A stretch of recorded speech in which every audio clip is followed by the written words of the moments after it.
Votre collègue s'approche, un grand sourire aux lèvres. J'adore ton pull, il te va super bien. Vous remerciez, un peu flatté. Mais une petite voix dans votre tête se met en marche. Est-ce un compliment sincère? Ou est-ce le prélude à une demande, la fameuse « Dis, tu pourrais me remplacer vendredi ?» Cette micro-analyse, cette seconde de doute, elle est épuisante. Et elle se répète dans des dizaines d'interactions chaque jour avec vos amis, votre famille, votre partenaire. On a l'impression de jouer à un jeu de société dont on n'a jamais lu les règles. Tout le monde semble connaître les coups, sauf nous. Et si je te disais qu'il existe une compétence, d'un super pouvoir presque, qui permet de voir derrière le masque, de comprendre non pas ce que les gens disent, mais ce qu'ils veulent dire. C'est la capacité à voir l'agenda caché. Et aujourd'hui, on va apprendre à la développer. Pas pour devenir cynique, mais pour devenir lucide. Le point de départ, c'est de comprendre que la plupart de nos interactions ne sont pas de simples échanges d'informations. Ce sont des transactions. Chaque mot, chaque compliment, chaque question peut servir un objectif sous-jacent. Obtenir quelque chose, se positionner socialement, éviter un conflit ou simplement se sentir mieux. Ce n'est pas forcément malveillant. C'est juste humain.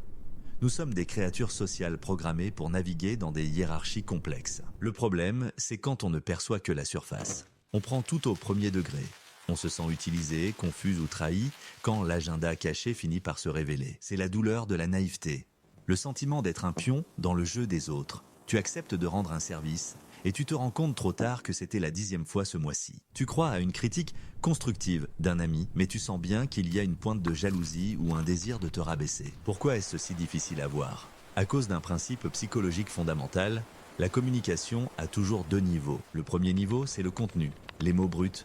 J'adore ton pull. C'est factuel, c'est la surface. Le second niveau, c'est la relation, le méta-message. Ce que cette phrase dit sur notre relation ici et maintenant. C'est là que se cache l'agenda. J'adore ton pull peut vouloir dire 1. Je veux créer une connexion positive avant de te demander quelque chose. 2. Je me sens obligé de te dire quelque chose de gentil parce que tu es mon supérieur.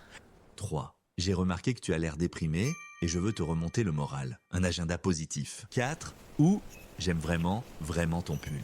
Ça arrive aussi. Le problème, c'est que notre cerveau est paresseux. Il préfère s'arrêter au niveau 1, le contenu, car ça demande moins d'énergie. Décoder le niveau 2, l'agenda, demande un effort conscient. C'est une compétence qui s'apprend. Alors, comment on fait? Voici un algorithme en 5 étapes, appelons-le le décodeur social. Étape 1, la pause de l'observateur. La prochaine fois que vous avez une interaction qui vous semble étrange, ne réagissez pas tout de suite. Prenez une microseconde pour respirer. Imaginez que vous sortez de votre corps et que vous regardez la scène de haut, comme un réalisateur de film. Cette dissociation émotionnelle est la clé. Elle vous empêche de tomber dans le piège de la réaction immédiate, la flatterie, la culpabilité, la colère. Étape 2, dissocier le dit de l'intention. Posez-vous 2 questions simples. Qu'est-ce qui est dit? Le contenu. Et pourquoi est-ce dit maintenant? Le timing, l'agenda. Exemple, votre manager vous dit « Vous faites un travail fantastique en ce moment ». Le quoi, c'est le compliment. Le pourquoi, si c'est juste avant de vous confier un énorme dossier un vendredi à 17h, est probablement différent. Le timing est souvent le plus grand révélateur de l'agenda caché. Étape 3, analysez le contexte. Personne n'agit dans le vide. Quel est votre historique avec cette personne? Quels sont les enjeux actuels pour elle qui bénéficient de cette interaction? Un ami qui ne vous appelle jamais vous envoie soudain un message plein d'émojis. Le contexte, silence radio, rend son message suspect. Peut-être qu'il a besoin de quelque chose. Un vendeur vous offre un café gratuit. Le contexte, une boutique, suggère que ce n'est pas de la pure générosité. C'est le principe de réciprocité en action. Étape 4, repérer les schémas répétitifs. Le meilleur prédicteur du comportement futur, c'est le comportement passé. Cette personne a-t-elle l'habitude d'agir ainsi? Si votre partenaire utilise systématiquement l'excuse « je ne sais pas faire » pour éviter une tâche ménagère, ce n'est plus de l'incompétence, c'est une stratégie, un agenda d'évitement. Le premier compliment est une flatterie. Le deuxième est une coïncidence. Le troisième est un schéma. Étape 5, le test de l'hypothèse ou la question clarifiante. Une fois que vous avez une idée de l'agenda potentiel, vous pouvez le tester avec une question douce et directe, au collègue et son pull. « Merci beaucoup. Dis, ça me fait penser, y a-t-il quelque chose dont tu voulais me parler ?» C'est ouvert, non accusateur, et ça lui ouvre la porte. À l'ami qui donne un conseil non sollicité, « J'apprécie que tu t'inquiètes. Qu'est-ce qui te fait penser ça exactement ?»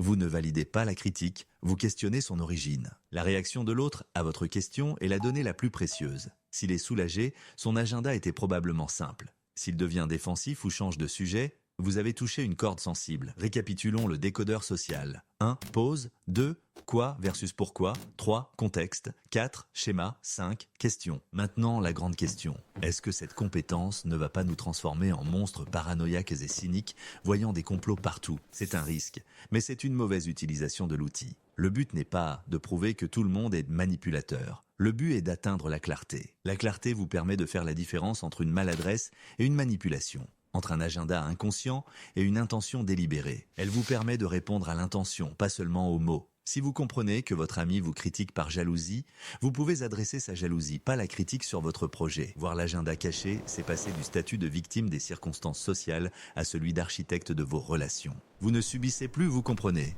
Et quand vous comprenez, vous pouvez choisir votre réponse. Poser une limite, offrir de l'aide ou simplement ignorer. La vraie connexion n'est pas possible dans le flou. Elle naît quand on peut avoir des conversations honnêtes sur ce qui se passe vraiment sous la surface. Alors, la prochaine fois que quelqu'un complimentera votre pull, souriez, remerciez et écoutez attentivement ce qui n'est pas dit.